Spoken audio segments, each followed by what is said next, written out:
an actor approaching Shakespeare, it can easily feel as though you're being pulled in different directions.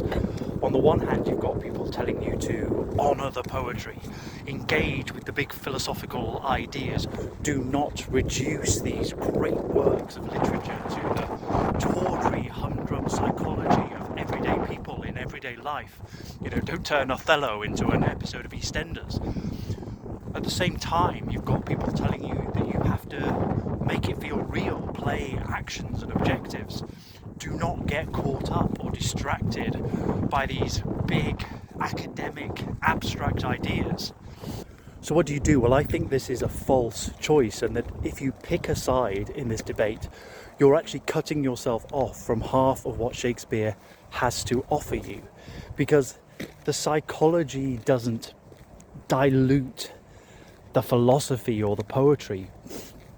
On the contrary, these big ideas attain their richness and their complexity precisely because they are lived out and tested through the minds and the lives and the behaviours of these fantastically, psychologically rich characters.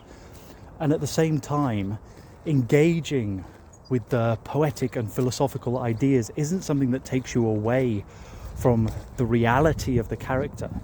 It's what gets you to the heart of what these characters are about, what they want, what they're dealing with, what they are trying to overcome. And it's this combination that makes the texts so extraordinary. So what we need is not yet another set of rules for how to do Shakespeare correctly. What we need are tools and frameworks that allow us to treat the philosophy and the psychology, the poetry and the playability as flip sides of the same coin. And that's how we're trying to approach this work when we bring our act for acting principles to Shakespeare. It's what we're going to be exploring in Macbeth Meets the Matrix this week.